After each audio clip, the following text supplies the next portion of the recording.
The road was worse than I expected. I had known it would be bad. Unpaved, rutted out from the snowmelt in spring, but I hadn't thought it would feel this remote.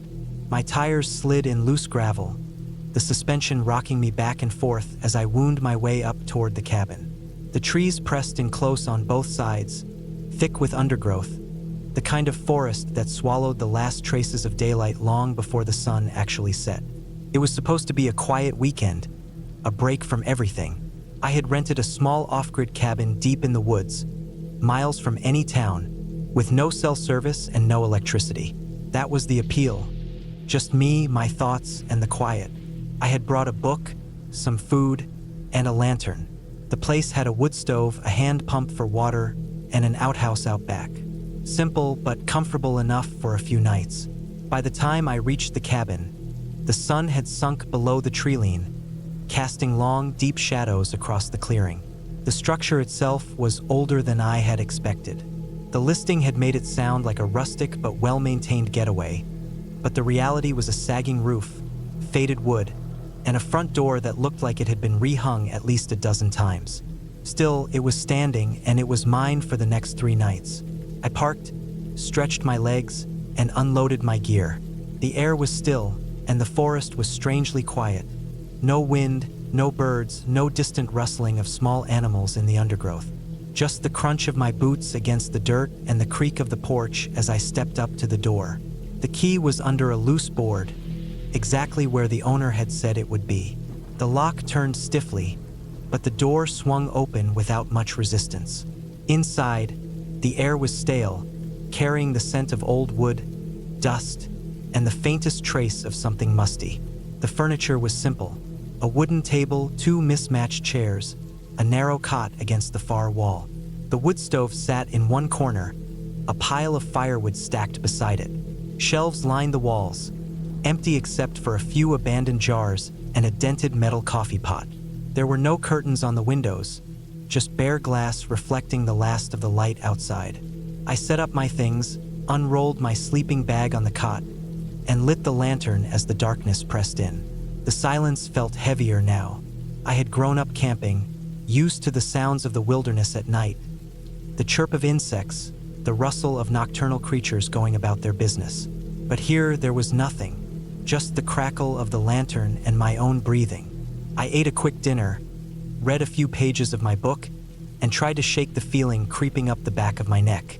It wasn't fear, not exactly, just an awareness like I wasn't as alone as I thought I was. I convinced myself it was the unfamiliar setting, the isolation playing tricks on me.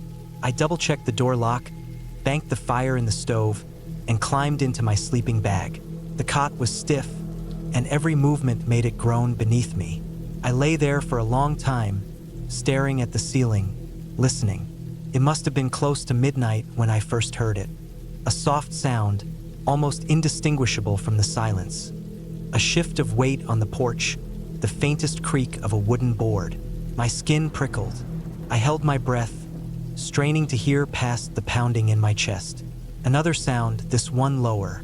A slow, deliberate movement against the outside wall, like something or someone brushing past the cabin. I sat up carefully, the lantern's glow throwing flickering shadows against the walls.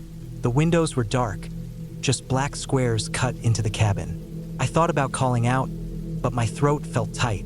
Instead, I reached for the hatchet I had brought with me and gripped the handle with both hands. The noise stopped. For a long time, I sat there, every muscle tense. Minutes passed, then an hour. Nothing. Eventually, I convinced myself it had been an animal. A raccoon, maybe, or a deer nosing around the clearing. I didn't want to be the kind of person who scared themselves over nothing. I forced myself to lie back down, gripping the hatchet under the sleeping bag, and somehow, eventually, I slept. The next morning was overcast, the sky a dull, heavy gray. I stepped onto the porch, rubbing sleep from my eyes, and froze. The ground beneath the steps was disturbed. Not paw prints, not hooves, footsteps, deep ones, pressed into the dirt, circling the cabin. The breath left my lungs in a slow exhale. My first thought was that someone had been messing with me, maybe a local who didn't like outsiders renting the place. But the tracks weren't fresh. The edges had softened, blurred slightly by the dampness of the morning air. Whoever had made them had been here before I arrived. I spent the day trying to shake it off. I hiked a little, sticking close to the cabin, never venturing far enough to lose sight of it. The woods felt different now. Not peaceful, not quiet, just waiting. That night, I kept the hatchet next to me. I barely slept. Every creak of the cabin, every shifting shadow outside, set my nerves on edge. But nothing happened. The third night, I made a decision. I would leave at first light. I didn't care if it was cutting my trip short. Whatever had made those tracks had been watching that cabin long before I got there, and I had no intention of finding out why. But just before dawn, something woke me up. The front door handle turned. I heard the latch click, the wood groaning as pressure was put against it. Someone was trying to get in. I grabbed the hatchet, heart slamming against my ribs. The door shuddered, the hinges creaking. I scrambled out of my sleeping bag, backing up until my shoulders hit the wall. Then nothing. The handle stopped moving. The cabin went silent again. I stayed frozen in place, staring at the door, waiting for something to happen. But it never did. When the sun finally started to rise, I forced myself to move. I packed my things in record time, shoving everything into my bag without caring how it fit. When I stepped onto the porch, my stomach clenched. More footprints, fresh this time, leading from the trees to the door. Standing there, waiting. I didn't waste another second. I threw my gear into the car, started the engine, and backed out so fast my tires spit gravel in every direction. I didn't stop driving until I hit the main road. Didn't check my phone until I had service again.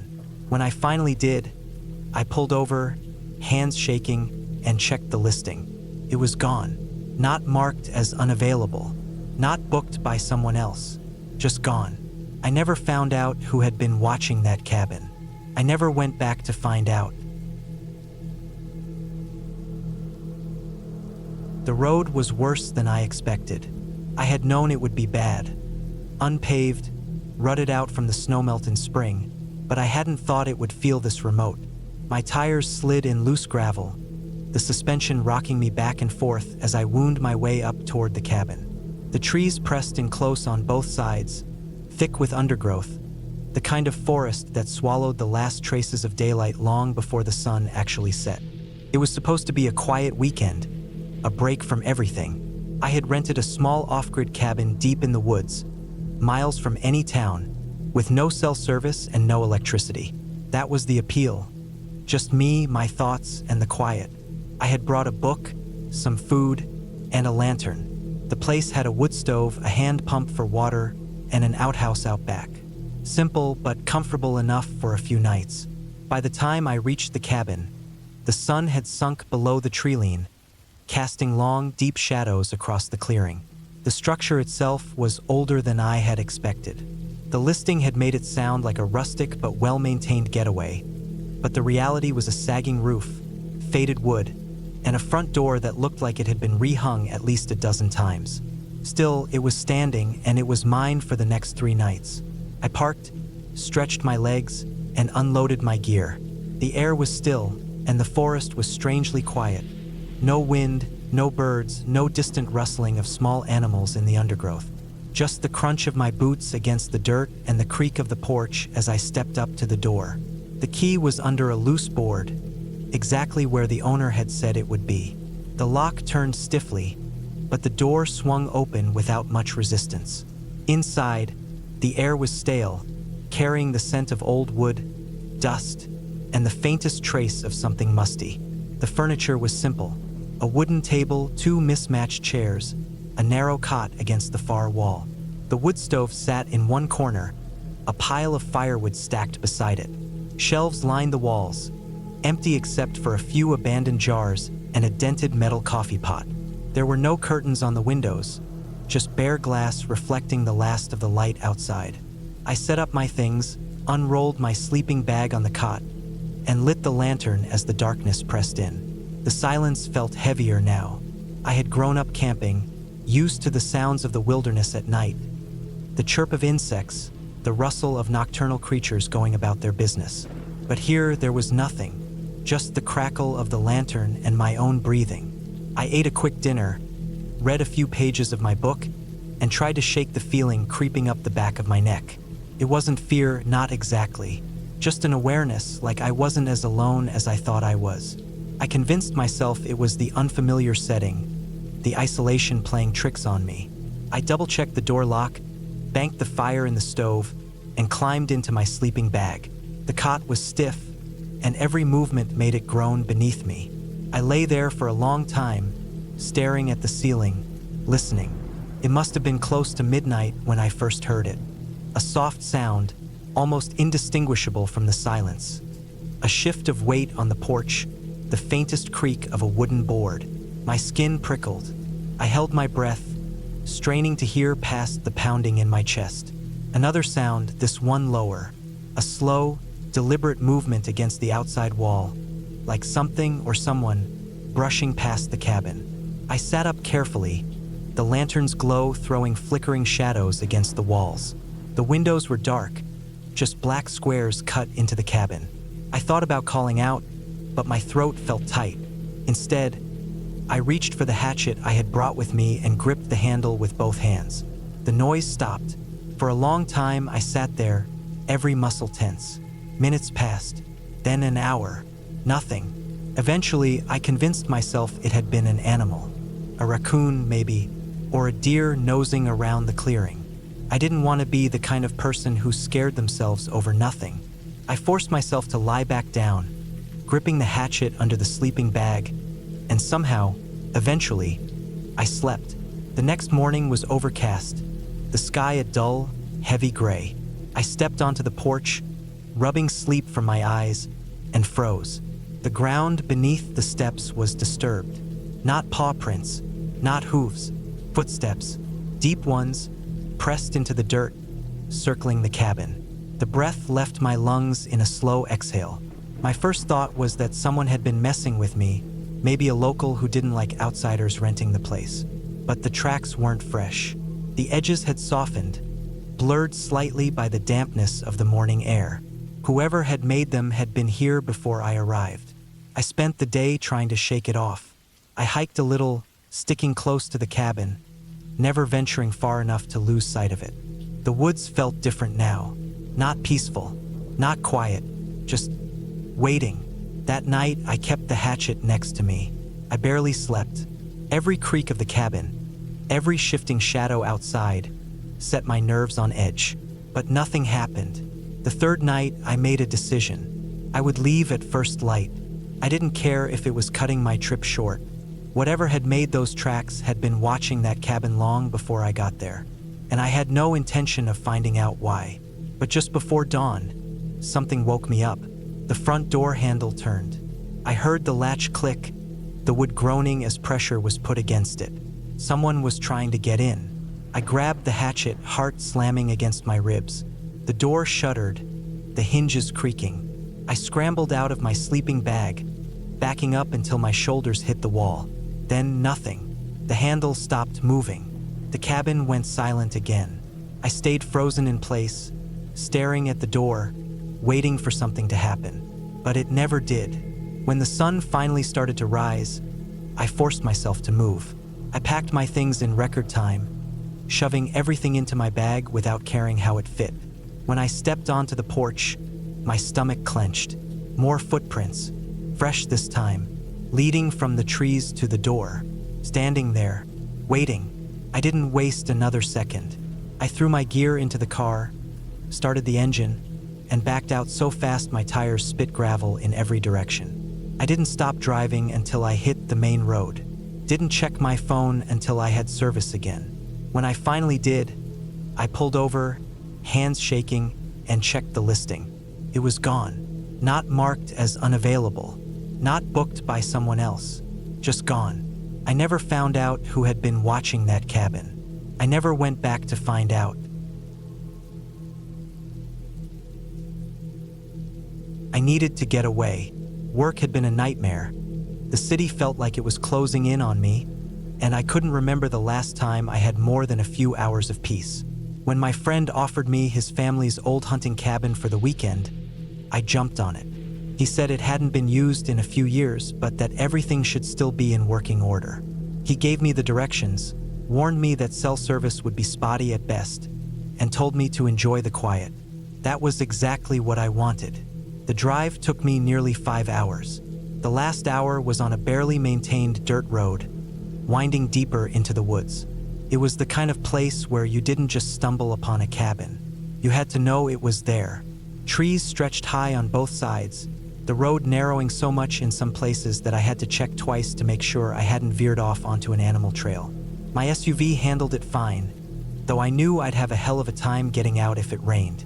By the time I pulled up to the cabin, the sun was already dipping behind the trees. The cabin itself was small, just one story with a wraparound porch. The wood was weathered but solid, and the single window facing the front was covered with heavy shutters. I killed the engine and just sat for a moment, letting the silence settle around me. No cars, no sirens, no distant hum of electricity, just the wind through the trees and the occasional chirp of some bird in the distance. I grabbed my bag from the back and made my way up the creaking steps. The key was exactly where my friend said it would be, tucked under a loose board by the door. I unlocked the door and pushed it open, the air inside carrying the unmistakable scent of old wood, dust, and time. The interior was simple: a main room with a wood stove, a sagging couch, and a tiny kitchen with a propane burner. A single door led to a bedroom with a cot and a thick wool blanket folded neatly at the foot. The bathroom was nothing more than an outhouse a few yards behind the cabin, half hidden by the trees. Rustic, but more than enough for a weekend of solitude. I set my bag down, opened the windows to air the place out, and got to work. I started a fire in the wood stove, boiled some water for coffee, and sat out on the porch while the last of the light drained from the sky. It was peaceful, exactly what I'd needed. That first night, I slept better than I had in months. The quiet was a blanket, wrapping around me, pressing me down into the cot. When I woke up in the morning, the sun was already cutting through the trees, and I felt lighter than I had in a long time. I spent most of the day hiking, following old deer trails, losing myself in the stillness. I found a small stream, icy cold and clear as glass, and sat beside it for what must have been hours. By the time I made it back to the cabin, the sun was dipping low again. I made dinner, just a simple can of stew heated on the propane burner, then settled on the porch as the night crept in. That was when I noticed something strange. The forest had gone completely silent. Not just quiet, but utterly devoid of sound. No birds, no insects, no rustling leaves. Just a thick, heavy stillness pressing in from all sides. I sat there, listening, waiting for something to break the spell, but nothing did. I tried to shake it off, blaming my own nerves. It was probably nothing. Maybe the wind had shifted, or a predator was moving through the area. Still, I couldn't shake the feeling that something wasn't right. I went inside, locked the door, and made sure the shutters were closed tight. The unease settled deep in my gut, making sleep harder to find. When I finally drifted off, it was restless, filled with vague, uneasy dreams that slipped away as soon as I tried to recall them. Sometime in the middle of the night, I woke up suddenly. I didn't know why at first, just that my heart was pounding, my skin clammy with sweat. Then I heard it, a single, deliberate footstep just outside the cabin. My breath caught in my throat. I strained to listen, but the silence had returned, thick and suffocating. I stayed frozen, every muscle locked in place, waiting for another sound. Minutes passed. Nothing. I told myself I must have imagined it, that my mind was playing tricks on me. But I didn't sleep again that night. The next morning, I checked around the cabin. The dirt was dry and loose, no clear tracks, nothing out of place. But that didn't mean much. The feeling of being watched clung to me, an itch I couldn't scratch. That day, I didn't wander far. I stayed close to the cabin, gathering firewood, keeping my hands busy. The silence in the woods came and went in waves, never lasting long enough to make sense of it. I tried to convince myself it was normal, but deep down, I knew better. That night, I locked the door, latched the shutters, and kept my hatchet within reach. I tried to sleep, but every little creak of the cabin made my pulse jump. Then, just past midnight, I heard it again. A slow, deliberate step, then another, closer this time. Something was outside the cabin. I forced myself to stay still, barely breathing. The footsteps stopped right outside the door. The silence stretched on, pressing against me, filling the cabin like a living thing. Then the door handle rattled. Not violently, just a slow, testing turn. A deliberate movement. I gripped the hatchet so hard my knuckles ached. I didn't move, didn't make a sound. The handle rattled again, then stopped. Minutes passed, then more. Finally, I heard the footsteps again, retreating, disappearing into the night. I didn't sleep at all after that. By first light, I was packed and ready to go. I didn't bother with breakfast. I threw my gear in the SUV, locked the cabin behind me, and drove without looking back. The entire way down that dirt road, I kept checking the mirrors, half expecting to see someone standing at the edge of the trees. I never did. When I got back to town, I called my friend and asked if anyone else knew about the cabin. He hesitated before saying no. His family hadn't used it in years. No one should have been out there. I didn't tell him what happened. I didn't want to talk about it. I haven't been back since. I don't know why I rented the cabin. Maybe it was the quiet I wanted, or maybe I just needed to get out of the city, away from people. Either way, I paid for 4 nights in a remote cabin deep in the Oregon wilderness, about 15 miles from the nearest town. The listing promised seclusion, surrounded by dense forest with no Wi-Fi, no cell service, and only a wood stove for heat. It was exactly what I was looking for. The drive took longer than I expected. The last stretch was on a dirt road full of potholes, winding up through thick pine trees. By the time I reached the cabin, the sun was low. It wasn't much. A small wooden structure with a steep roof and a wraparound porch. A creek ran nearby, gurgling over rocks. No other cabins, no cars, no sounds except the water and the wind in the trees. I parked and grabbed my bags. The key was under a loose board on the porch, just like the email said. The door stuck a little when I pushed it open. Inside, the place smelled like old wood and dust. A single room with a bed pushed against one wall, a kitchenette with an old propane stove, and a wood stove near the door. A bathroom was attached, but there was no running water, just a metal basin and a pump outside for washing up. A few old oil lamps sat on a shelf, along with a pile of firewood stacked neatly by the stove. I set my bags down and started a fire. The cabin got cold fast, and I could already feel the damp air settling in. As the fire crackled, I grabbed my flashlight and stepped back outside to get a better look at my surroundings. The forest pressed close. Towering trees, thick undergrowth, and absolute stillness. No distant hum of cars, no voices, nothing. Just the wind shifting through the branches. I stood on the porch for a while, listening, adjusting to the silence. Felt different out here, heavier. I ate a cold sandwich for dinner, then read by flashlight until I got tired. The bed creaked under me as I shifted, trying to get comfortable. The quiet was absolute, almost suffocating. I could hear my own breathing, my own heartbeat. Eventually, I fell asleep. Sometime in the night, I woke up. I wasn't sure why at first. The fire had died down, leaving the room dim and shadowy. I lay still, listening. Something was off. The wind had stopped. The forest was completely silent. Then I heard it. Faint sound outside. A single, deliberate footstep on the porch. My whole body tensed. I held my breath, straining to hear. Another step, slow and careful. I sat up as quietly as I could, reaching for the flashlight. My fingers fumbled over the cold metal. I clicked it on and aimed it at the window. Nothing, just darkness pressing against the glass. I stayed like that, unmoving for what felt like hours. But the sound didn't come again. Eventually, I convinced myself it was an animal, maybe a raccoon or a deer passing by. I lay back down, gripping the flashlight tight, and somehow drifted off again. The next morning, I went outside to check. The air was crisp, the forest waking up with birdsong. I stepped onto the porch and looked around. No footprints. No sign that anyone or anything had been there. Shaking it off, I spent the day hiking around the area, following an old trail that wound deeper into the woods. I came across a clearing with the remains of an old fire pit, but no signs of recent use. The trees were thick, their trunks covered in moss.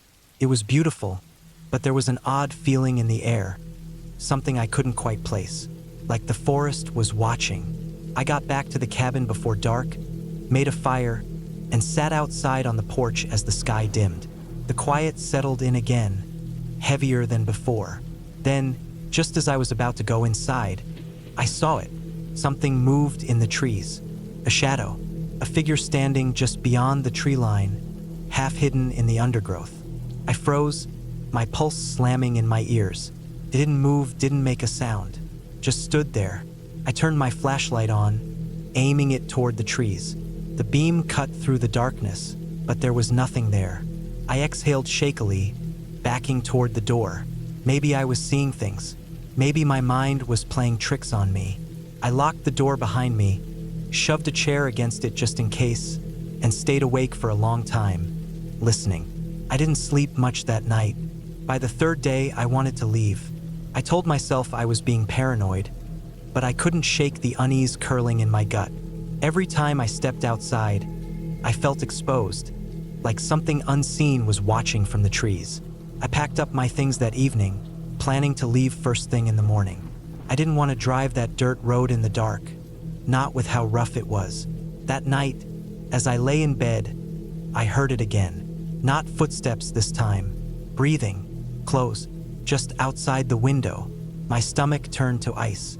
I reached for the flashlight with shaking hands, but I didn't turn it on. Instead, I lay there, heart pounding, listening. The breathing was slow, steady, right outside the glass. Then, the softest sound, the creak of the porch boards. I couldn't move, couldn't breathe. The doorknob rattled. That was it. I jumped up, grabbed my bag, and shoved my boots on with shaking hands. I didn't care if it was pitch dark, if the road was bad. I wasn't staying another second. I yanked open the door, the cold air rushing in, and swept my flashlight across the porch. No one was there, but something was out there. I knew it. I locked the door behind me and sprinted to my car, fumbling with the keys. The engine roared to life, and I tore out of there, my headlights bouncing over the uneven dirt road. I didn't look back. I drove straight through the night, only stopping when I reached a gas station near the highway. My hands were still shaking as I got out of the car. I stood there for a long time, breathing in the fluorescent lit air, trying to steady myself. I never found out who or what was out there. I never went back. I don't think I ever will. I had planned this trip for weeks. The cabin sat deep in the woods, a few miles off an old logging road, surrounded by nothing but dense pines and the occasional break in the trees that gave way to a long stretch of empty sky. It wasn't a vacation rental or a cozy getaway. It was an old hunting cabin that had been abandoned for years, left to the elements. I'd found out about it through a friend who used to work for a timber company. He mentioned it in passing, saying it was remote and untouched, the kind of place where you could be alone for days without seeing another soul. That was exactly what I wanted. The drive up took most of the day. The road got worse the farther I went, turning from gravel to dirt to something barely more than a rut cutting through the forest. My truck handled it fine, but I still drove slow, trying not to bottom out. The trees pressed in close on either side, their branches reaching over the road like they wanted to block out the last bit of sky. I hadn't seen another car for miles. No houses, no signs, just endless trees and the narrow strip of road disappearing into the distance. By the time I reached the cabin, the sun was starting to set. It was a squat, weathered structure, barely more than a single room with a slanted roof. The windows were grimy, the door slightly warped from years of rain and snow. I parked the truck a few yards away and sat for a minute, just listening. The woods were silent except for the occasional rustling of leaves in the breeze. No birds, no insects, just an eerie stillness that made my skin prickle. I grabbed my bag and stepped out. The air was cool and smelled like damp earth and pine. I walked up to the cabin and pushed the door open. Stuck at first, then gave way with a groan. The inside was exactly what I expected. Dust-covered wooden floor, an old table with a few rusted nails scattered on top, a stone fireplace filled with ash. A single cot sat against the far wall, its thin mattress covered in a layer of dirt and mouse droppings. I swept it off with my boot, set my bag down, and checked the rest of the place. There wasn't much to see. A few empty shelves, some rusted tools in the corner, an old axe with a splintered handle. The walls were covered in scratches and stains, marks left behind by time and weather. It smelled musty, like damp wood and decay, but it was dry and solid. Good enough. I went back outside to gather firewood. The sun had dipped below the trees, and the temperature was dropping fast. I found a pile of half-rotten logs near the edge of the clearing and picked through them, grabbing the driest pieces I could find. As I worked, I kept glancing toward the trees. Something felt off. It wasn't anything I could put my finger on, just a sense that the woods were watching me. I shook it off, told myself I was just being paranoid, and carried the wood back inside. The fire took a while to catch, but once it did, the small room filled with a flickering orange glow. I sat down on the cot, ate a cold can of beans, and listened to the crackling of the flames. The silence outside was thick, pressing against the walls like a physical weight. No wind, no animal sounds, nothing. Just that unnatural stillness. I tried to sleep, but the quiet gnawed at me. Every creak of the old wood, every flicker of movement in the fire's glow sent my nerves on edge. At some point, exhaustion won out, and I drifted off. I woke up to a sound, a single, sharp crack like a branch snapping underfoot. My eyes shot open. The fire had burned low, casting long shadows across the room. I held my breath and listened. Nothing. I sat up slowly, straining to hear past the pounding of my own heartbeat. The silence stretched on. Then another sound, a soft rustling just outside the cabin. I grabbed my flashlight and stood up. My boots felt too loud on the wooden floor as I moved toward the door. I hesitated, then turned the handle and pushed it open. The night was dark. The trees loomed inky black against the faint glow of the embers inside. I swept the flashlight across the clearing. Nothing. The hairs on my arms stood up. I knew I'd heard something. I stepped outside, my breath fogging in the cold air. The ground was undisturbed. No tracks, no movement. But the feeling was still there, that sense of being watched. I took a slow step forward, then another. The flashlight beam cut through the darkness, landing on the edge of the tree line. My stomach clenched. There, half hidden in the shadows, was a figure. I froze. My mind scrambled to make sense of it.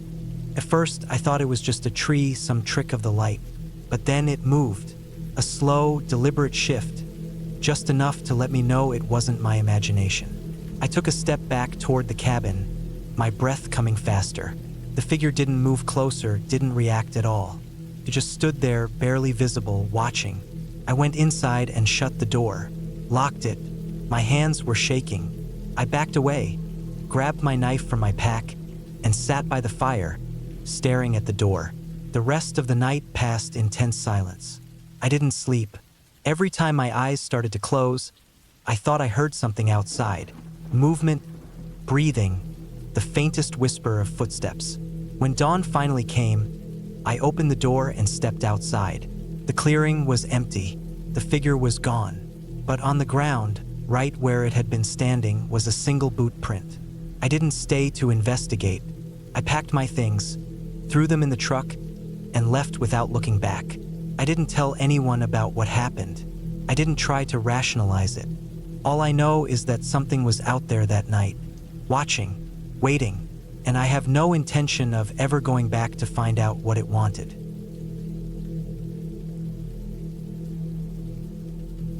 I got the cabin for cheap, which should have been my first red flag. It was the kind of deal you find on a rental site and hesitate over, thinking, this seems too good to be true. But money was tight, and I wanted somewhere quiet to get away for a few weeks. The listing described it as secluded, with no nearby neighbors, surrounded by thick forest, about a 30-minute drive from the nearest town. That sounded perfect. The road to the cabin was rough, just a narrow dirt path that twisted through dense trees. By the time I reached the place, my tires had kicked up so much dust I couldn't see my back window.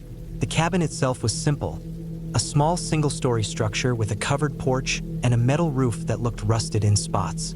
It was mid-afternoon, but the thick canopy overhead made it feel later. I killed the engine and sat there for a second, taking it all in. No cell service, no other houses in sight, just trees and silence. The key was under a rock by the door, exactly as the owner had said it would be. Inside, the cabin smelled of old wood and stale air, like it hadn't been used in a while. There were 2 rooms, a main living space with a wood stove, a small kitchen area, and a bedroom in the back with a single narrow window. The furnishings were minimal. A table with 2 chairs, a worn-out couch, and a bed that looked like it had been there for decades. The first night was uneventful, but I had trouble sleeping. The silence out here was different from what I was used to. In the city, there's always background noise, cars, voices, the hum of streetlights. Out here, there was nothing. No wind, no insects, no distant sounds of civilization. Just a heavy, suffocating quiet. Every time I started to drift off, I swore I could hear something faint, like the creak of wood settling or movement outside. I told myself it was just the cabin adjusting to the cool night air. By the 3rd day, I'd fallen into a routine. Morning coffee on the porch, reading, hiking the trails nearby, collecting firewood in the evenings. I liked the solitude. It gave me time to think, to clear my head. But at night, that uneasy feeling returned. The first time I saw the footprints, I had just come back from a long walk down to a creek about a mile away. They were in the dirt just outside the porch, half erased by the wind. Large, booted prints, leading from the tree line to the side of the cabin and then disappearing back into the woods. I tried to make sense of it. Maybe the owner had come by, but why would he? I had the place booked for the whole month, and he hadn't mentioned checking in. Maybe a hiker? That didn't sit right either. This place was too far off any marked trails, and I hadn't seen a single soul since I arrived. I told myself it was old, left there before I got here, and went inside. That night, I slept with the knife I'd brought lying next to me on the bed. The next morning, the footprints were gone, wiped away by the wind, I assumed. I checked the area, walking around the cabin, scanning the tree line. Nothing. I was being paranoid. A week alone in the woods will do that to you. I forced myself to shake it off, to go about my day like normal. The door was unlocked when I came back that afternoon. I stood there for a long time, staring at it. I was sure I had locked it before leaving. My stomach felt tight. I nudged the door open slowly, listening. The cabin was exactly how I had left it. No signs of anyone inside. Nothing missing. But I knew I had locked it. That night, I barricaded the door with the table and put the knife under my pillow. I barely slept. Every sound made me jolt awake, heart pounding. The wind against the roof, the creak of the wood, the occasional rustle from the forest outside. Then I heard it, not from inside the cabin, but just outside the bedroom window. The unmistakable sound of someone breathing. It was deep and slow, like whoever it was didn't care if I heard them. I held my breath, straining to listen. Then, a quiet tap against the glass. Not a knock, just a single, deliberate tap. I didn't move, didn't breathe. Whoever was out there stayed for what felt like hours before walking away. I didn't sleep the rest of the night. The next morning, I packed my things. I didn't care about getting my money's worth anymore. I just wanted to leave. But when I got outside, the only road leading back to town was blocked. A tree had fallen right across the path. I don't know how it happened. There hadn't been a storm, no wind. It looked fresh, like it had been cut and pushed over. My hands were shaking as I stood there, staring at it. Whoever had been outside my window had done this. They didn't want me leaving. I went back inside, locked the door, and grabbed the old axe I had found in the cabin's shed. I wasn't staying another night. I spent the next 3 hours hacking through branches, pulling and dragging them out of the way, my eyes constantly flicking to the trees, waiting for someone to step out. When I finally cleared enough space to drive through, I didn't waste time. I threw my bags into the car, turned the key, and gunned it down the dirt path. I didn't stop until I reached town, heart still hammering. I never went back for my deposit, never contacted the owner. I don't know who was out there with me, but I know one thing: I wasn't alone. I never should have gone to that cabin alone. The place belonged to an old friend of my father's, a guy named Bill who had retired years ago and spent most of his time in Florida now. He let my father use the place whenever he wanted, and growing up, we spent some summers there as a family. It was isolated, a small wooden cabin built deep in the mountains of northern Idaho, with nothing but forest stretching out in every direction. The nearest town was nearly an hour away, and even that was just a collection of a few buildings clustered along a single road. I had driven up late in the afternoon, my truck bouncing over the rutted dirt road that wound its way through the pines. It had rained a few days before, and some of the deeper puddles were nearly big enough to swallow a tire. The trees pressed in close, their shadows stretching long as the sun started to dip toward the horizon. The only sound was the occasional chirp of birds and the low hum of my engine. It was the kind of silence that could feel peaceful or suffocating, depending on your mood. The cabin itself was exactly how I remembered it. One story, a simple slanted roof, a porch that sagged just slightly at one corner. It wasn't much, but it had always felt solid. A safe place. I parked the truck, grabbed my bag from the passenger seat, and made my way up the steps. The door stuck a little, swollen from the damp air, but after a firm shove, it swung open with a groan. The inside smelled like wood and dust, untouched for months. I set about getting things in order, unrolling my sleeping bag on the old cot in the main room, stacking some firewood by the stove. There was no electricity, just a couple of old gas lamps and a wood-burning stove for heat. The well still worked, at least, and after letting the tap run for a minute, the water cleared up enough to drink. I had brought plenty of supplies, but I planned to do some fishing down by the lake a few miles away. That was the whole reason for coming up here. Some time away from everything, just me and the quiet. By the time I finished unpacking, the sun had slipped behind the trees, and the cabin was wrapped in deepening shadows. I lit one of the lamps and set it on the small table in the center of the room. The light flickered, barely pushing back the dark. The air was heavy, thick with the scent of pine and damp wood. I stood for a moment listening. Nothing. No wind, no crickets, just silence. I stepped outside onto the porch, stretching my arms and breathing in the cool evening air. The trees loomed like black shapes against the last pale light of the sky. The road I had come in on was just a dark tunnel cut through the woods, barely visible now. I knew the nearest neighbor was miles away, and yet, as I stood there, I couldn't shake the feeling that I wasn't alone. It wasn't anything I could put my finger on, just a feeling. I shook it off and went back inside, latching the door behind me. I wasn't scared, not really. I had spent enough time out here to know how easy it was to let the isolation play tricks on your mind. I pulled off my boots, climbed into the cot, and closed my eyes. The cot creaked slightly as I shifted, the only sound in the cabin. I must have dozed off, because the next thing I knew, I was awake, staring into the darkness. Something had woken me. I held my breath, listening. A sound, faint, almost too quiet to notice, but it was there. Footsteps, not the rustling of an animal in the brush, not the scampering of some small creature along the porch. These were deliberate, steady steps, moving somewhere just outside the cabin. My pulse hammered in my ears. I turned my head slowly toward the window. The glass was just a dark square, reflecting the faint light from the lamp. I couldn't see anything outside.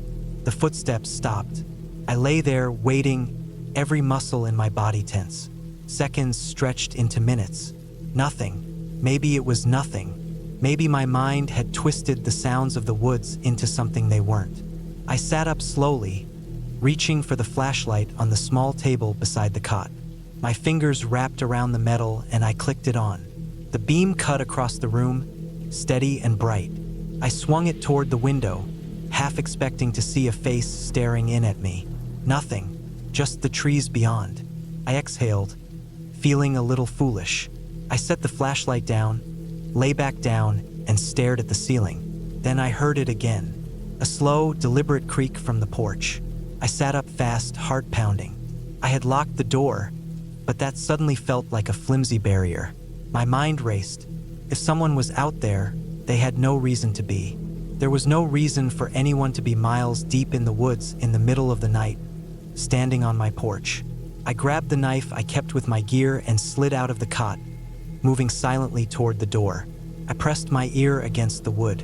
The silence stretched. Then another step, closer to the door this time. I gripped the handle of the knife tighter. My breath came slow and steady. My mind flipped through possibilities. Someone lost? A hunter? But why would they be out here moving like that, slow and deliberate? Then the doorknob turned, just slightly, attesting motion. I didn't move. I barely breathed. The knob rattled again, harder this time, then silence. I stood frozen for what felt like forever, my muscles locked in place.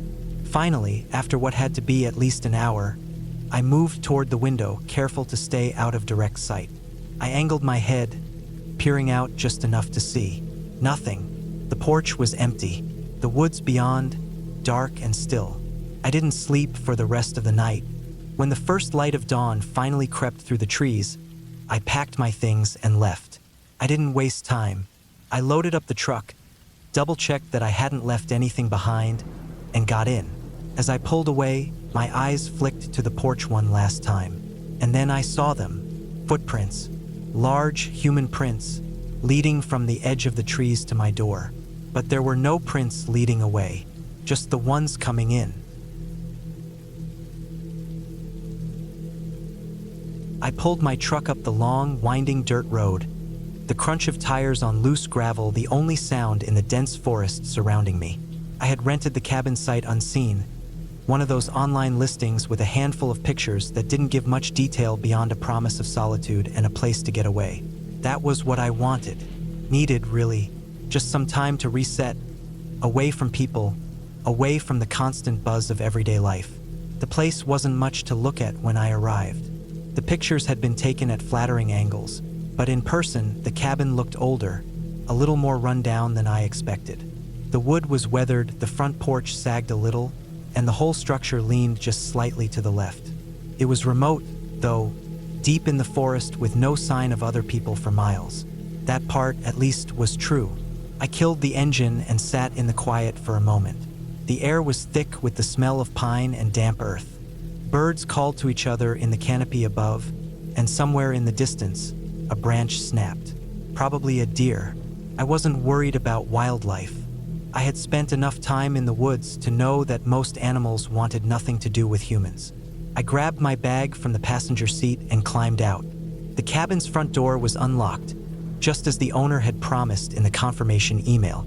The key was supposedly on the kitchen counter. I stepped inside and was immediately hit with the smell of old wood and dust. The air inside was stale, like it hadn't been aired out in a while. The layout was simple.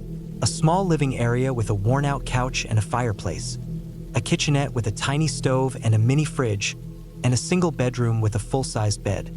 There was a small bathroom off the bedroom, and that was it. Bare bones, but it would do. I found the key on the counter, just like they said. Next to it was a folded piece of paper. I unfolded it, expecting some kind of welcome note, maybe instructions on where to find extra blankets or how to work the heater. Instead, the note was short, written in a hurried scrawl. Keep the doors locked. If you hear anything at night, do not open the door. Do not go outside. I frowned at it. Probably some kind of joke. A way to mess with the renters. I had seen things like this before. People trying to add an element of horror to an otherwise boring cabin stay. I tossed the note aside and started unpacking. The first day was uneventful. I hiked a bit, explored the area around the cabin, and took in the quiet. It was peaceful, exactly what I had hoped for. That night, I made a simple meal, read a book by lantern light, and eventually climbed into bed. Sometime in the night, I woke up. It was that kind of wakefulness where you aren't sure what stirred you. I lay there, listening. The wind had picked up, sending tree branches scraping against the cabin's roof and walls. That must have been it. I turned over and was about to drift back to sleep when I heard it. A sound outside. It wasn't the wind, not an animal. It was the distinct sound of footsteps on the porch. I held my breath, my heart starting to pick up its pace. The steps were slow, deliberate. Someone was out there. My mind raced through possibilities. A lost hiker? Someone from a nearby town? But I hadn't seen anyone. No signs of another cabin, no vehicles, nothing. The steps stopped right in front of the door. I waited, listening. The silence stretched on for what felt like forever. Then the door handle rattled. I sat up, every nerve in my body on edge. The person, whoever they were, was trying to get inside. My first instinct was to grab my phone, but when I checked, I had no signal. No surprise. I hadn't had service since I got close to the cabin. I slid out of bed as quietly as I could and grabbed the small hatchet I had brought for chopping wood. I moved toward the front window, trying to get a look outside without being seen. But there was nothing there. No person, no movement. Just darkness and trees swaying in the wind. Then, something moved in my peripheral vision. A shadow, shifting just beyond the porch light's reach. I stayed frozen, barely breathing. The door handle rattled again, harder this time. A long pause, then slow, retreating footsteps. I didn't sleep the rest of the night. By morning, I tried to convince myself it had been an animal. Maybe a bear sniffing around. Maybe just my imagination. But I knew what I heard. And when I went outside to check, I found footprints in the dirt leading up to the porch. Human footprints. I locked the doors, double-checked all the windows, and told myself I'd stay one more night. If anything happened again, I'd pack up and leave first thing in the morning. That night, it happened again. The same slow, deliberate footsteps, the same rattling at the door. But this time, there was something else. A light tapping at the bedroom window.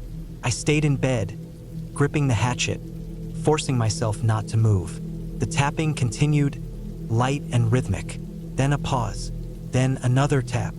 I didn't check the window. I didn't want to see what was standing out there. The sound stopped just before dawn. When the sun finally rose, I went outside again. The footprints were back, fresh in the dirt. They circled the cabin, stopped beneath the bedroom window. That was enough for me. I packed up in minutes, throwing everything into my bag and getting out as fast as I could. I didn't even bother locking the door behind me. As I drove away, I kept checking the rearview mirror, half expecting to see someone standing at the tree line, watching me leave. I never found out who or what had been outside the cabin those nights. I never reported it, never went back. I don't think I ever will. I had driven up to the cabin expecting nothing more than a quiet, solitary weekend. It was one of those small, single-room hunting cabins deep in the woods, about a 3-hour drive from the nearest town. I'd rented it online from an older man who lived out of state. No neighbors, no cell service, just me, the trees, and the sound of the river a few hundred yards away. That was exactly what I wanted. The drive-in had been uneventful. The dirt road leading to the cabin was rough, full of deep ruts and loose rocks. I had to take it slow, my tires skidding slightly in places, but I made it in just before sundown. The place was simple. A single room with a wood stove, a cot, and a small table. There was a well out back for water and an outhouse a little way into the trees. No electricity, just a couple of old oil lanterns hanging from nails in the wall. It smelled like damp wood and old dust, but it was clean enough. After unloading my gear, I locked my truck and walked the perimeter of the cabin, checking things out. There was an old shed nearby with a stack of firewood, a rusted-out barrel, and a few other odds and ends. Nothing unusual, just the typical stuff you'd expect at a remote hunting cabin. I walked down to the river to get a feel for the place before it got too dark. The water was running high and fast, probably from recent rainfall. The air was crisp, carrying the scent of pine and wet earth. It was peaceful. I made a small fire in the pit outside and cooked a simple meal, some canned soup and a sandwich. The sky was completely dark by the time I finished eating. The kind of dark that makes you feel like you're the only person left in the world. I sat for a while just listening. The wind through the trees, the occasional snap of a branch somewhere in the distance. Typical forest sounds. Nothing out of place. I doused the fire and went inside, locking the cabin door behind me. It had an old iron latch that slid into place, more of a deterrent than an actual security measure. I set up my sleeping bag on the cot and climbed in, listening to the night outside. I must have fallen asleep fast because the next thing I knew, I was awake in complete darkness. My body tense for no reason I could immediately place. It was dead silent outside. No wind, no rustling leaves, just silence. The kind that makes your ears strain, searching for any kind of noise. I didn't move at first, just listening. Then I heard it, a soft, deliberate crunch of leaves just outside the cabin. It wasn't an animal. I knew that instantly. Animals move in quick, darting steps, pausing now and then to listen. This was different. These were slow, careful footsteps. One step, a long pause. Another step. Whoever it was, they were trying to be quiet. My pulse hammered in my ears. My truck was locked, and the cabin had no windows big enough to see through. I was completely blind to whatever was out there. I reached for my flashlight but stopped myself. If I turned it on, I'd give away my exact position inside. The footsteps continued, circling around the cabin. Slow, purposeful. I sat up as quietly as I could, heart pounding, barely breathing. Whoever it was stopped right outside the door. I stared at the latch, watching for any sign of movement. Then, nothing. Minutes passed. The silence stretched on, thick and heavy. My fingers clenched around my pocket knife, though I knew it wouldn't do much good. I stayed like that for what felt like an eternity, waiting, listening. But whoever had been out there was gone. Or at least they weren't making any more noise. I didn't sleep much after that. Every little creak of the cabin made me tense up. Every distant sound sent my pulse racing. I kept expecting to hear the footsteps return, but they never did. By the time the first hint of dawn started creeping through the cracks in the wood, I was already packed up and ready to go. I stepped outside, gripping my knife tightly, scanning the tree line. The air was cold, still carrying that early morning chill. The ground around the cabin looked undisturbed at first, but then I saw them. Footprints. They circled the entire cabin, leading up to the door and back into the trees. They were deep, fresh. Someone had been here, watching me. I wasted no time getting to my truck, throwing my gear inside, and starting the engine. The drive back down the dirt road felt much longer than it had on the way in. Every shadow between the trees felt like something watching me, waiting. I didn't stop driving until I was back on the main road, miles away from that cabin. When I finally had cell service again, I pulled over and called the number from the rental listing. A woman answered. I asked about the owner, explaining what had happened. There was a long pause before she told me that the man who had listed the cabin had died 6 months ago. The listing was supposed to be taken down. I hung up without another word. I don't know who was out there that night. I don't know what they wanted. But I do know one thing for certain. I will never go back to that cabin again. I should have never gone alone. I thought I needed the solitude. It was a chance to get away from the city, from the constant pressure of life, from people. Just me, a quiet cabin in the woods, and a week of nothing but reading, hiking, and sleeping without any obligations. It was supposed to be relaxing. The cabin belonged to an old friend. He'd offered it to me after I mentioned I was looking for a retreat. He warned me it was a bit rough, no electricity, no running water except for a hand pump in the kitchen, and only a wood stove for heat. But that was fine. I wanted simple. I wanted isolation. I drove 6 hours into the mountains, following a winding dirt road for the last 20 miles, barely wide enough for my car. When I arrived, the sun was starting to set, casting long shadows over the clearing where the cabin sat. It was small, weathered, but sturdy looking. A single story with a pitched roof and a deep porch. Trees pressed in from every side, towering pines and bare-limbed aspens shaking in the wind. There was a fire pit out front and a shed about 20 yards away. My friend told me there was a composting toilet behind the cabin and a small creek a few hundred yards into the woods if I needed fresh water. I parked my car off to the side, grabbed my bags, and stepped inside. The air was stale, the kind that builds up when a place sits empty for months. I unlatched a window to let in some fresh air, unpacked my supplies, and set up a small battery-powered lantern on the kitchen table. The place was bare bones. A cot against one wall, a small wood stove in the corner, a table and 2 chairs, some old pots and pans hanging from hooks. There was a single locked cabinet in the corner, likely storing things my friend didn't want me getting into. I didn't ask. The first night was quiet, too quiet. I had lived in the city my whole life, where there was always a distant hum of traffic, the occasional shout from the street below, the buzz of lights. Here there was nothing, the kind of silence that makes your ears ring. I lay in my cot, staring at the wooden beams above me, listening to the wind outside. A branch scraped against the roof. I kept telling myself it was just a branch, but my mind played tricks on me, making it sound like footsteps, like something shifting just outside the cabin walls. I eventually drifted off, but my sleep was light and uneasy. The next day, I explored the area. The trees stretched endlessly in every direction, their trunks thick, their shadows long.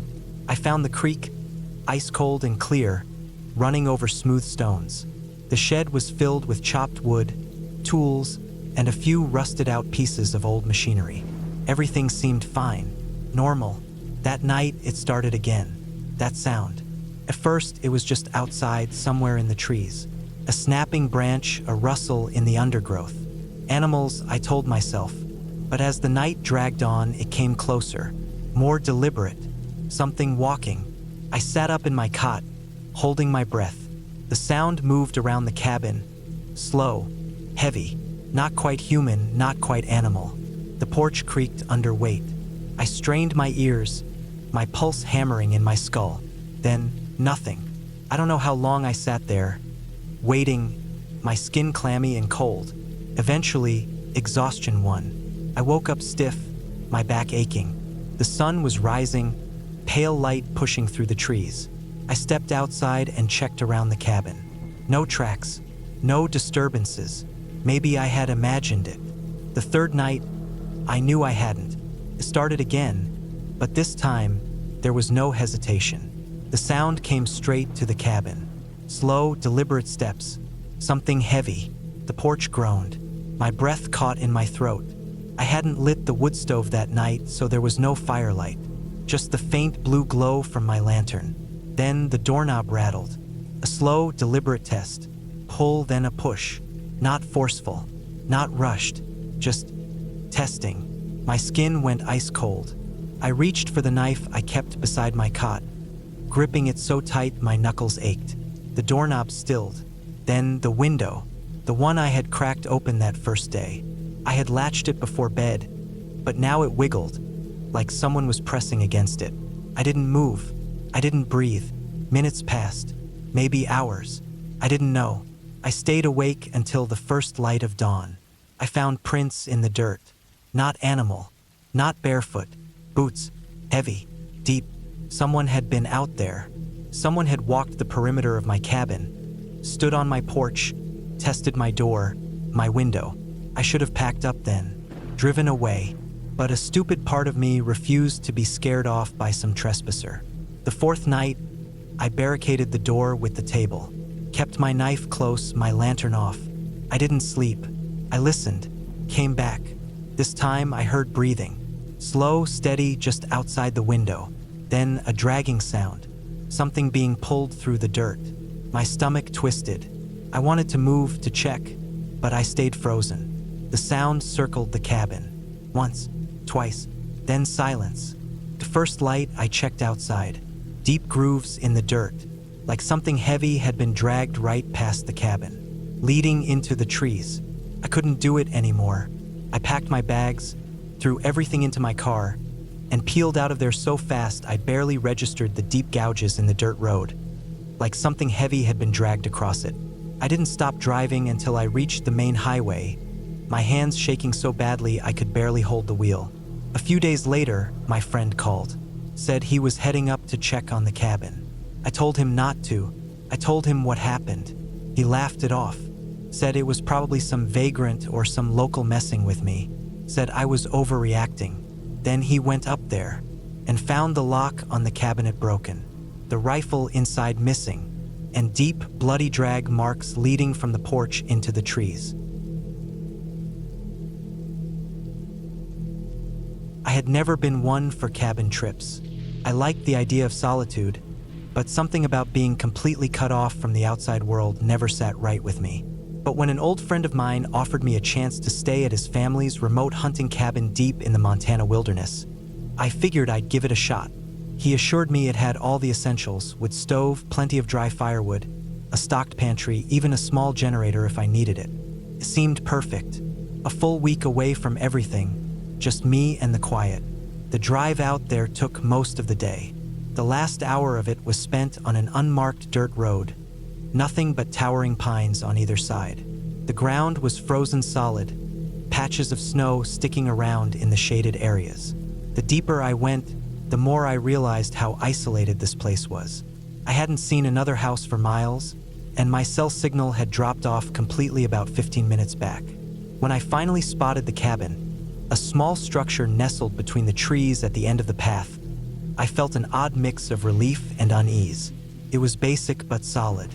A single-room structure with a loft, a metal chimney pipe sticking out from the roof, and a pile of split firewood stacked against one side. There were no neighbors, no other signs of human presence. Just me, the cabin, and the endless woods. The sun was setting fast, so I wasted no time getting inside. The inside was just as simple as I expected. A wood stove in the corner, a rickety wooden table with 2 chairs, a cot against the far wall, and a ladder leading up to the loft. Shelves lined the walls, filled with canned goods, tools, and a few old hunting magazines. The place smelled of dust, aged wood, and faintly of the smoke from past fires. The generator was tucked against the far wall, with a few spare gas cans beside it. My friend had been right. Everything I needed was here. I got a fire going immediately. The air inside was icy, my breath visible as I moved around. The wood crackled, warmth slowly spreading through the space. As the fire grew, the shadows along the walls deepened, flickering and shifting with each movement of the flames. It was quiet, too quiet. I don't know what I had expected, maybe some distant road noise or the hum of civilization far off. But there was nothing, just the occasional rustle of wind through the trees. I settled in quickly, heating up a can of stew on the stove and eating straight from the pot. Afterward, I took out a book I had brought and tried to read by the dim lantern light, but I couldn't focus. Every little sound outside made me look up. A branch creaking in the wind, the soft crunch of snow settling, the distant call of some unseen bird. My mind kept expecting something more. A voice, footsteps, something just beyond the trees. But there was nothing. By the time I climbed into the cot, the fire had burned down to glowing embers. The room was comfortably warm, but I still pulled my sleeping bag tight around me. Lying there in the silence, I found it hard to relax. The quiet was oppressive, the kind that made you feel like you weren't really alone, like something was just out of sight, watching. I must have drifted off at some point because the next thing I knew, I was waking up to a sound. A dull, rhythmic thumping. I lay still, listening. It was faint but steady. A slow, deliberate sound coming from somewhere outside the cabin. My heartbeat picked up, my mind racing through possibilities. An animal? A deer brushing against the cabin? Maybe just the wind knocking a loose branch against the wall? I sat up slowly, the sleeping bag rustling as I moved. The sound continued, a steady thump, thump, thump. I reached for the flashlight on the table, my fingers cold as they wrapped around the handle. The fire had gone completely out, leaving the cabin in near total darkness. The only light came from the pale moonlight filtering in through the small window. I debated for a moment before pushing myself up and moving toward the door as quietly as I could. I hesitated, then pulled it open. The cold hit me instantly, biting through my clothes. I stepped onto the small porch, my boots crunching on the frost-covered wood. The air was still, the trees unmoving. My breath fogged out in front of me as I turned my flashlight on and swept it across the clearing. Nothing. The snow was undisturbed. No tracks, no sign of anything that could have made the sound. I waited, holding my breath, straining to hear past the ringing silence. But it was gone. I closed the door and locked it. My hands were shaking slightly as I stoked the fire back to life. Maybe I had imagined it. Maybe it had just been the settling cabin, the wind, something normal. I tried to convince myself of that as I lay back down. But sleep didn't come easy after that. The next few days passed uneventfully. I explored the area a little during the daytime, keeping close to the cabin. The woods were beautiful but eerily empty. I saw tracks here and there. Deer, rabbits, something that might have been a coyote, but I never saw anything move. At night, I kept the fire burning longer, not liking the way the dark crept in so thickly around the cabin. Then, on the fourth night, it happened again. That same rhythmic thumping. This time, I didn't hesitate. I grabbed my flashlight and stepped onto the porch in one swift motion, scanning the trees. And this time, there were tracks. Large, deep prints in the snow, leading from the edge of the woods to the side of the cabin, right beneath my window. I followed them with the beam of my light, my pulse pounding in my ears. They were spaced far apart, like someone or something had been taking long, deliberate strides. They led away from the cabin, disappearing into the trees. I didn't sleep that night. I kept the fire high, my rifle within arm's reach, listening for any sign that whatever had been outside would return. Morning brought no answers. The tracks were still there, but they had started to soften in the rising sun. I packed my things in silence. I had planned to stay another 3 days, but something in my gut told me I had overstayed my welcome. Whatever was out there, it knew I was here, and it had come close, too close. I left that afternoon, not looking back. As I drove away, I kept glancing in the rearview mirror, half expecting to see something standing at the edge of the woods, watching me go. But there was nothing. When I finally got back to civilization and cell service, I called my friend and told him about the tracks. He was quiet for a long time before finally saying, "Yeah, that's why my family stopped going out there. I didn't ask any more questions, and I never went back." I wasn't expecting the trip to be anything special. Just a few days alone in a rented cabin, a break from work and the constant hum of city life.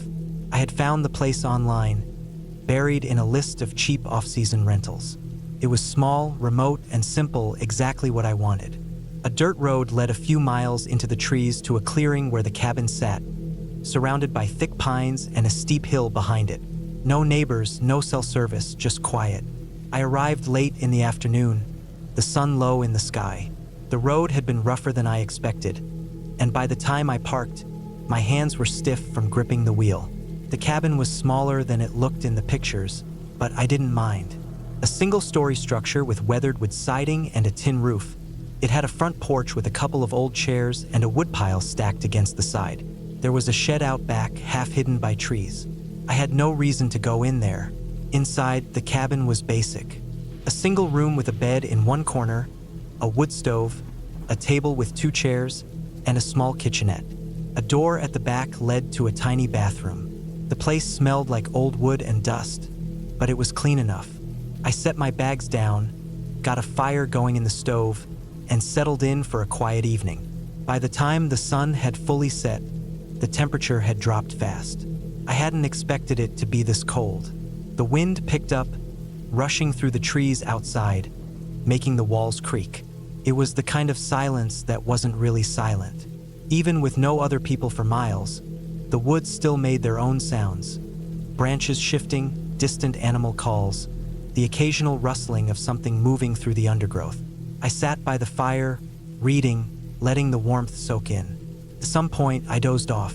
When I woke, the fire had burned low, and the room was darker than before. I checked the time, a little after 1 in the morning. The wind had died down, leaving an odd, heavy stillness in its place. Then I heard it, a single, deliberate sound, a footstep, not an animal scurrying through the brush, not a branch shifting in the wind. A footstep just outside the cabin. I sat up, heart hammering. The sound had come from the porch. I listened, barely breathing. Nothing, just the crackling of the dying fire. I told myself I imagined it, that my mind had twisted some other sound into something human. But then it came again. Another step, slow, heavy. Someone was outside. I grabbed the flashlight from my bag and clicked it on, aiming it toward the front door. I didn't move right away. I just sat there, listening. The sound didn't come again. I stood up, my pulse thudding in my ears, and crossed the room to the door. The lock was engaged, but there was no deadbolt, just a simple latch. I hesitated, then reached out and flicked the porch light on. The bulb buzzed to life, casting a dim yellow glow through the window. I pressed my face to the glass, angling the flashlight against it to cut the glare. The porch was empty. The chairs were where I had seen them earlier, the woodpile undisturbed. But something felt wrong. I stayed there for a long moment, staring out, waiting for another sound. Nothing. After a few minutes, I turned off the porch light and backed away from the window. I forced myself to breathe normally. Maybe it had been an animal after all, or maybe the wind had knocked something loose. Either way, standing here panicking wouldn't help. I stoked the fire, sat back down, and tried to push the thought away. Took a long time to fall asleep. The next morning, I woke early. The fire had burned out, leaving the room cold. I got up, stretched, and went outside to check around the cabin. The air was crisp, the ground damp with dew. I walked along the porch, looking for any sign of tracks. Nothing. No footprints, no scuffed dirt, nothing out of place. But then I noticed something. The stack of wood by the cabin, the one I had barely touched, had been disturbed. Several logs had shifted out of place, a few scattered onto the ground. I hadn't done that, and I knew for certain the wind hadn't either. I tried to shake it off, but the uneasy feeling stuck with me through the day. I went for a long walk in the woods, trying to clear my head. The landscape was rugged, the trees dense, and I kept an eye out for anything unusual. I found nothing. By the time I got back to the cabin, the sun was already sinking, the sky streaked with red and orange. I made dinner, got a fire going, and tried to settle in for the night. But the feeling of being watched wouldn't go away.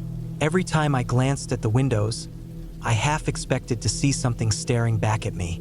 Then, just as I was about to turn in for the night, something knocked against the back of the cabin. Not hard, not frantic, just a single solid knock. I froze. My breath caught in my throat. It had come from the back, near the shed. I grabbed the flashlight again, heart pounding. I waited, listening, but the sound didn't come again. I moved to the back window, peering out into the darkness.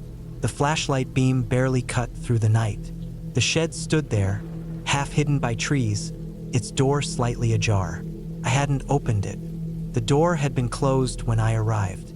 Every instinct told me to stay inside, to lock the door and wait until morning. But I couldn't shake the feeling that if I didn't check now, I'd regret it. I stepped onto the porch, my breath visible in the cold air. The forest was still. I walked around the side of the cabin, the flashlight beam bouncing with each step. When I reached the shed, I hesitated. The door hung open just a few inches, enough to see darkness inside. I reached out and pushed it open. The inside was mostly empty. A few rusted tools, an old tarp, shelves lined with dusty jars. But in the dirt near the doorway, I saw them. Footprints, bare footprints, large ones. They led in from the trees and stopped at the door. There were no prints leading back out. I turned and ran. I didn't stop until I was inside the cabin. The door slammed shut behind me.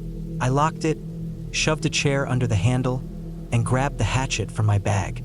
My hands were shaking. I didn't sleep. I sat by the fire, watching the door, waiting for something to happen. But nothing did. When morning came, I packed my things, threw everything into the truck, and left. I didn't look back. I don't know who or what had been out there. I don't want to know. But I do know one thing. Someone had been watching me, and they had been closer than I ever realized. I had rented a small, off-grid cabin deep in the woods for a week, looking to get away from everything. No work, no responsibilities, just me and the quiet. It wasn't anything fancy, just a one-room structure with a wood stove, a twin bed, a small table, and a few cabinets stocked with enough canned food and dry goods to last a while. There was no running water, just a rain barrel outside and a nearby creek. The outhouse sat a short walk behind the cabin. It was the kind of place you went to be alone, to clear your head. The drive up had been rough. The dirt road twisted through miles of thick forest, and with each passing mile, the trees grew denser, the sky shrinking above me until it felt like I was tunneling into the wilderness itself. I had to navigate several washed-out sections of the road, my truck's tires spinning in the loose dirt before I finally reached the clearing where the cabin stood. It was late afternoon by then, and the forest was alive with the sounds of birds, insects, and the occasional rustling of something unseen moving through the underbrush. After unloading my gear, mostly food, a few books, a lantern, and my hunting rifle, I set about making the place feel like home. The cabin had clearly been abandoned for a while. Dust coated every surface, and a few dead leaves had blown in through the gaps in the door frame. I swept it all out, stacked some wood by the stove, and made sure the lantern had plenty of fuel. The solitude was exactly what I had hoped for. No cell signal, no noise except for the wind in the trees and the occasional creaking of the old cabin settling in the evening chill. That first night was uneventful. I sat on the small porch, listening to the distant hoot of an owl, watching as the last light faded behind the trees. The darkness out here was complete. No distant glow of city lights, no headlights on the horizon, just blackness. I crawled into bed early, letting the silence lull me to sleep. The next morning, I woke to an eerie stillness. The usual chorus of birds was absent, and even the wind had died down. It was as if the whole forest was holding its breath. Shrugging it off, I went about my morning routine, boiling creek water for coffee, stretching out my stiff muscles, planning how I'd spend the day. I decided to hike up to a ridge I'd spotted on the drive-in, hoping to get a better view of the surrounding area. The hike was tougher than I expected. The underbrush was thick, and the trail, if you could even call it that, was little more than a game path, winding through dense stands of pines and tangled thickets. After a couple of hours, I reached the ridge, sweating despite the cool morning air. The view was breathtaking, rolling hills of unbroken forest stretching for miles, with no signs of human presence anywhere. That's when I noticed it. Far below, near the edge of the tree line where my cabin stood, something moved. It was too far to make out details, but it was definitely a figure walking near the clearing. My first thought was that maybe it was a hunter or a hiker who had gotten lost, but something about the way they moved put me on edge. Slow, deliberate, almost like they were looking for something. Or someone. I stood frozen for a long time, watching. The figure eventually disappeared into the trees, heading in the direction of my cabin. I told myself it was nothing, probably just my imagination running wild. Still, I made my way back down faster than I had come up, gripping my rifle a little tighter. When I finally broke through the trees into the clearing, I felt my stomach drop. The cabin door was open. I knew I had closed it. I was sure of it. Cautiously, I approached, stepping as lightly as possible. The inside looked undisturbed at first glance. My bags were still in the corner, my food untouched. But then I noticed the floor. There were footprints in the dust, ones that didn't match my boots. They were larger, heavier, like someone had been pacing around. I backed out of the cabin, scanning the tree-line, listening. Nothing. The silence had returned, thick and unnatural. That night, I locked the cabin up tight, wedging a chair under the doorknob for good measure. I lay in bed, my rifle close, every muscle tense. The woods outside felt different now. Not welcoming, not peaceful, watchful. I must have dozed off at some point because I woke suddenly to a sound. A slow, dragging scrape, like something being pulled through the dirt outside. I held my breath, straining to listen. Then a faint creak, the porch steps. Someone was out there. I sat up slowly, heart pounding, and reached for my rifle. The lantern cast a dim glow, barely enough to see beyond the small window. I could make out a shape, just a shadow in the darkness, standing at the edge of the porch. They didn't move, didn't knock, didn't speak. Just stood there. Minutes passed. Then, a low, shuffling sound as they turned and walked away, disappearing into the trees. I didn't sleep the rest of the night. By morning, I had made up my mind. I was leaving. Whatever this was, whoever that was, I wanted no part of it. I packed up fast, shoving everything into my truck. Before I left, I did one last sweep around the cabin. That's when I saw the footprints again. Fresh ones leading from the trees to my porch and then back into the woods. But it was something else that made my blood run cold. Carved into the wood of the porch railing were two words, rough and uneven, like they had been scratched in with a knife. Not yours. I didn't stick around to find out what it meant. I drove out of there faster than I should have, the truck bouncing over ruts and rocks as I put as much distance between me and that cabin as possible. I don't know who or what was out there, but I know one thing. I wasn't alone, and I never will be again in the woods, not really. There's always something watching, waiting.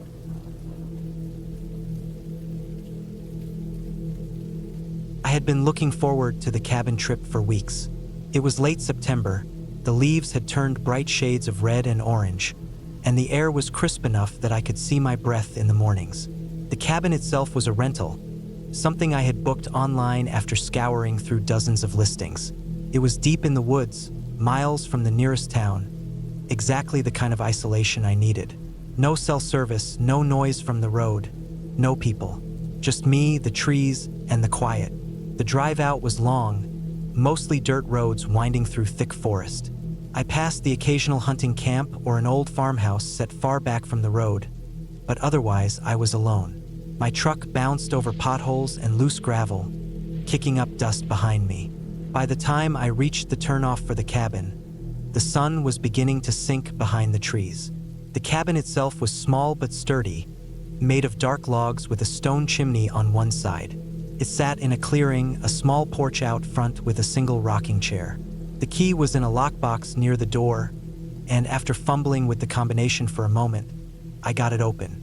The door creaked when I pushed it inward, revealing a simple interior. A wood stove in the corner, a rough wooden table, a single bed against the far wall. It smelled like old wood and dust, like no one had been here in months. Maybe they hadn't. I dropped my bags inside and went back to my truck to grab the rest of my supplies. Firewood was stacked along the side of the cabin, but I had brought extra just in case. The nights would be cold. Once I had everything inside, I lit the wood stove, the fire crackling to life and sending a warm glow through the cabin. The only sound was the occasional pop of burning wood. I had never realized how loud silence could be. After a quick meal, I stepped outside to take in my surroundings. The forest was dark, the trees towering above me. There was no wind, no rustling of leaves, just the distant hoot of an owl, the occasional snap of a branch. I wasn't used to this kind of quiet. Even when I camped, there was always some kind of background noise. Distant cars, voices from nearby campsites, the hum of insects. But here, there was nothing. As I turned to go back inside, something made me pause. I wasn't sure what at first, just a feeling. The woods felt different, like they were watching me. I shook it off, chalking it up to my imagination. I had spent too much time in cities, that was all. The solitude was messing with my head. The first night was uneventful. I slept heavily, exhausted from the drive. When I woke the next morning, the air was colder, the fire nearly out. I threw on some more wood and made a quick breakfast, sitting at the table while the sun crept through the trees outside. Today, I planned to hike. There was supposed to be an old logging road a few miles from the cabin, one that led to a small lake. I packed some food, a water bottle, and my knife before heading out. The woods were dense, the trees packed so closely together that it felt like walking through a tunnel. The ground was thick with fallen leaves, my boots crunching with every step. I followed what remained of an old trail, barely more than a narrow path worn into the earth. It felt abandoned, forgotten. I hiked for over an hour, the quiet settling into my bones. It wasn't peaceful, it was too still for that. Too empty. When I finally reached the lake, I sat on the edge of the water, listening to the silence. It stretched out in every direction, thick and heavy. It should have been relaxing, but it wasn't. Felt wrong, like something should be here but wasn't. No birds, no movement in the water, just stillness. I stayed for a while before heading back. The hike back felt different. The forest pressed in around me, the air colder than it had been earlier. I kept glancing over my shoulder, but there was nothing there. Just trees, just my own paranoia. When I got back to the cabin, I locked the door behind me. It was just nerves. That was all. A city person stuck in the woods, letting his mind play tricks on him. That night, I woke up to a sound outside. It was faint at first, just the crunch of leaves. I lay still, listening. It didn't stop. Slow, deliberate steps circling the cabin. My first thought was an animal, maybe a deer. But deer didn't move like that. They didn't pace, didn't linger. I sat up slowly, my heart beat loud in my ears. The footsteps stopped. I waited, barely breathing. Then, after what felt like forever, they started again. Closer this time, right outside the cabin. I reached for my flashlight, clicking it on. The thin beam of light shook in my hands as I aimed it at the window.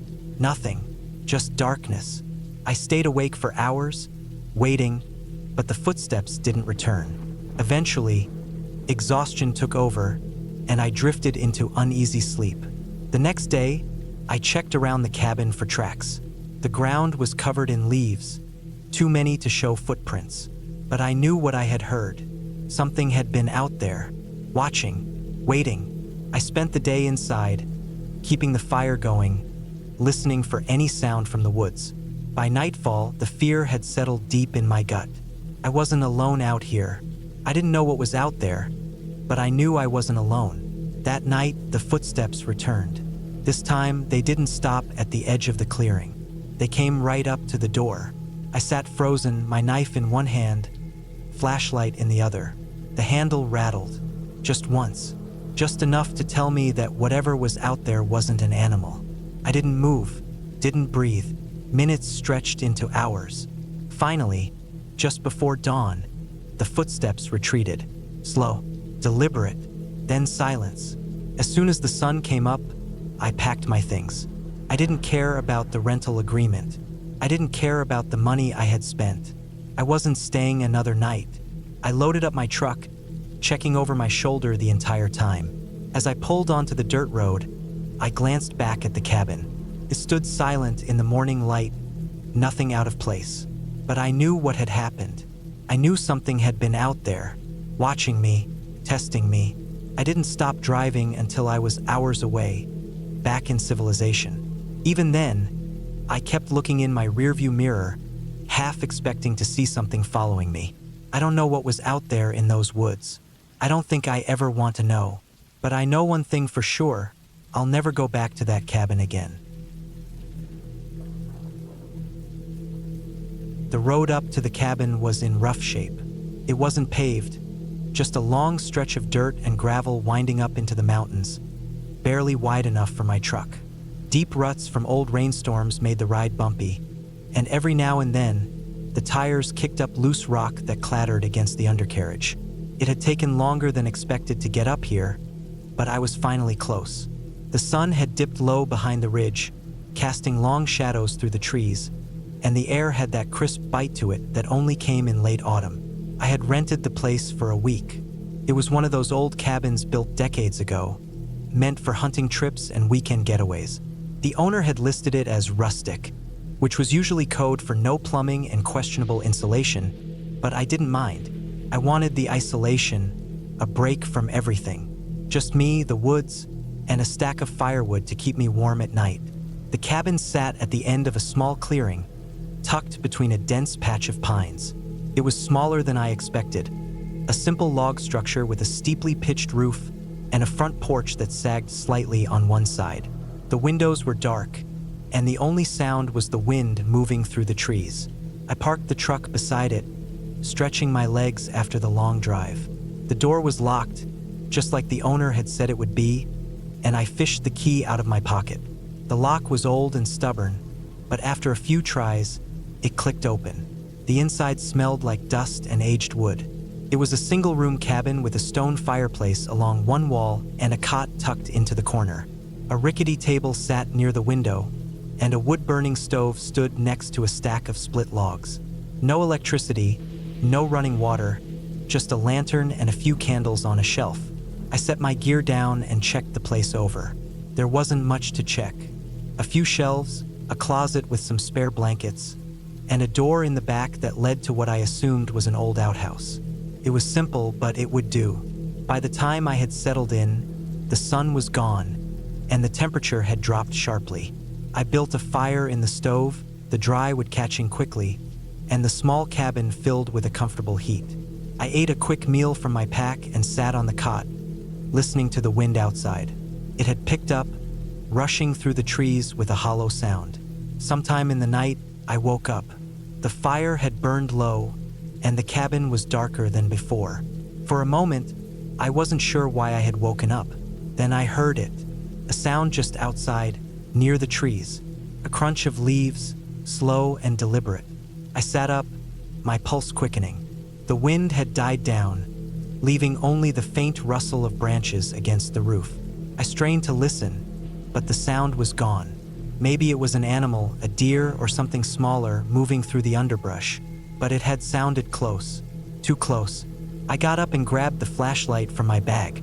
The beam cut through the dark as I stepped to the window. The trees stood still, dark silhouettes against the night sky. I couldn't see anything unusual, but that uneasy feeling lingered. I turned back toward the cot, shaking my head. I was overthinking it. Being alone in a place like this played tricks on the mind. I climbed back under the blankets, listening, but the sound didn't come back. Eventually, sleep pulled me under. The next morning was cold, the frost clinging to the ground outside. I stepped onto the porch, stretching my arms, breathing in the crisp air. The forest was quiet in the early light, a thin mist hanging low between the trees. Then I saw them, footprints. They weren't mine. They weren't animal tracks either. A set of deep, heavy prints in the dirt, leading from the tree line to the side of the cabin. They stopped near the window before turning back into the woods. Prickle ran up my spine. Someone had been here last night, standing outside, watching. I scanned the tree line, my hands clenching into fists. There was no sign of anyone, no movement between the pines. But someone had been close, closer than I was comfortable with. I followed the tracks a few steps before they vanished into the underbrush. There was no way to tell where they had come from or where they had gone. I spent the next few hours on edge, checking around the cabin, making sure nothing had been disturbed. I debated leaving early, packing up and driving back down the mountain. But a stubborn part of me didn't want to. I had come here for solitude, and I wasn't going to let some stranger scare me off. I told myself it could have been a lost hiker, someone passing through who had seen the cabin and gotten curious. Maybe they hadn't meant anything by it. Still, I kept my rifle close that night. The wind returned, howling through the trees as I lay awake, staring at the ceiling. Every little sound made my skin crawl. I kept imagining those footprints, someone standing outside in the dark, just beyond the window. The fire in the stove burned low, casting flickering shadows across the walls. Then I heard it again. This time, there was no mistaking it. Footsteps, slow, deliberate, moving along the side of the cabin. My breath caught in my throat. I reached for the rifle, my fingers tightening around the stock. The footsteps stopped near the porch, then the creak of wood. Someone was on the steps. I sat up, every muscle in my body tense. The door was locked. I had checked it twice, but that thin wooden barrier felt like nothing in that moment. I waited, barely breathing. Seconds dragged by. Then, just as suddenly as it had come, the sound was gone. I didn't move for a long time. My grip on the rifle was so tight my knuckles ached. I listened, ears straining for any hint of movement. Nothing. Morning couldn't come fast enough. When the first light seeped through the trees, I was already dressed, my pack loaded. I wasn't staying another night. As I stepped outside, my stomach twisted. The footprints were back. More of them, deeper this time, circling the cabin. Whoever had been out there had spent more time near the porch. I scanned the tree line, heart hammering. No one. I didn't waste time. I threw my gear into the truck, started the engine, and backed down the path faster than I should have. Gravel crunched under the tires as I made my way down the mountain, the dense trees pressing in on either side. My hands were tight on the wheel, my pulse still pounding. I didn't look back. I never found out who had been up there. The owner of the cabin didn't have any answers. He said no one else was supposed to be on the property. But I know what I heard, what I saw. Someone had been watching, waiting, and I wasn't about to stick around to find out why. I arrived at the cabin just before sunset. It sat alone at the edge of a dense forest, the kind of place that felt untouched by the world beyond it. The drive had been long, miles of winding dirt roads with no signs of life. I had rented the place for a week, hoping to escape from everything. Work, city noise, the constant pull of my phone. Just me, the quiet, and whatever I could find to do to pass the time. The cabin itself was nothing special. A single-story structure with a sloped roof, weathered wooden walls, and a small porch that creaked under my weight. Inside, the air was stale, thick with the scent of old wood and dust. The living room had a couch, a coffee table, and an old fireplace. A narrow hallway led to a tiny kitchen, a bathroom, and the bedroom. Simple, isolated, perfect. I set my bag down in the bedroom and took stock of the essentials. The place had a generator, but the owner had warned me to use it sparingly. There was a gas stove, a small fridge, and enough dry food to last a week. My phone had lost service miles back, and I hadn't brought a radio. I wanted to be disconnected. That first night, the silence was overwhelming. Even in the city's quietest moments, there was always some distant sound. Traffic, people, something. Here there was nothing, just the occasional creak of the cabin settling, the whisper of wind against the trees. Took me a while to fall asleep. I woke up in the early hours, uneasy. The room was pitch black. My breath sounded too loud. Took a moment for me to realize what had disturbed me. Something had woken me. I held my breath, straining to hear past the hammering of my own heartbeat. Then a sound, faint, distant, something moving outside. I stayed still, listening. Could be an animal, I told myself. Probably a deer, maybe a raccoon. I waited, staring at the ceiling, refusing to let my mind wander into irrational places. After a while, the sound stopped. I drifted back to sleep. Morning came slow. Sunlight leaked through the curtains, and the air was cold. I shook off the unease from the night before and forced myself into a routine. Boiled water for coffee, sat on the porch, tried to enjoy the solitude. Midday, I explored the surrounding woods. The trees stretched tall and dense, their branches tangled overhead, blocking out most of the sky. The forest floor was thick with leaves, twigs, and roots that made walking tricky. I found a small stream about half a mile from the cabin and followed it for a while, letting the sound of water fill the silence. I returned before dusk, not wanting to be caught too far from the cabin as darkness fell. That night, I made a small fire in the fireplace, cooked a simple meal, and read for a bit. It was calming, the kind of peace I had been hoping for. Then, sometime in the middle of the night, I woke up again. This time, the sound was closer. Not an animal, not something scurrying in the underbrush.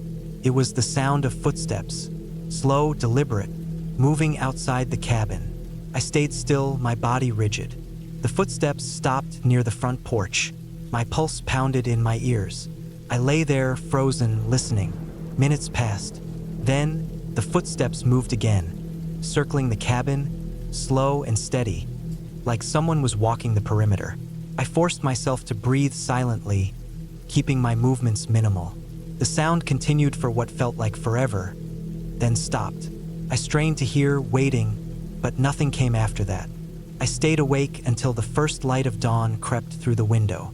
In the daylight, I checked around the cabin. No tracks, no disturbances, no sign of anything out of the ordinary. Maybe my mind had played tricks on me. Maybe it had been the wind shifting things in the night. But by the third night, I knew it wasn't in my head. The footsteps came back. This time, they didn't stop at the porch. They moved up the steps. The old wood groaned under the weight of something heavy. My chest tightened. My hands clenched into fists under the blankets. The door was locked. The windows were shut. But that didn't stop the feeling of being watched, of someone standing just beyond the door. The footsteps moved again, circling the cabin, pausing near the bedroom window. I held my breath, willing myself to stay still. Then silence. It stayed that way for the rest of the night. Morning came and I was exhausted. I stepped onto the porch, checking for footprints in the dirt. Nothing, but I knew what I had heard. That day, I felt the weight of isolation pressing in. The trees seemed closer. The air felt heavier. I debated leaving, but the thought of packing up and driving those winding roads in the dark didn't sit right with me. Instead, I forced myself through the day, acting as if everything was normal. That night, I barricaded the door with the heavy coffee table. I placed a chair under the handle. I had no weapons, just a pocket knife, but I kept it close. I barely slept. Near dawn, something slammed against the front door. I shot up, heart hammering. The whole cabin shook with the force of it. The wood groaned. The chair under the handle rattled. Then silence. I waited, breath locked in my throat. Minutes passed. An hour. Then the first light of morning crept through the cracks in the curtains. When I finally forced myself to check outside, my stomach dropped. There, in the dirt outside the cabin, were tracks. Not boot prints, bare feet, large, wide, pressing deep into the soil. They led from the forest edge to the porch and back again. I packed my things in minutes. I didn't care about leaving the rental early. I didn't care about the long drive back to civilization. I just knew I had to leave. As I pulled onto the dirt road, I glanced at the cabin one last time.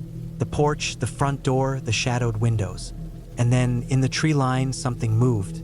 Not an animal, not a trick of the light. Something standing there, watching. I didn't wait to get a better look. I pressed the gas and didn't stop until I saw another car on the road hours later.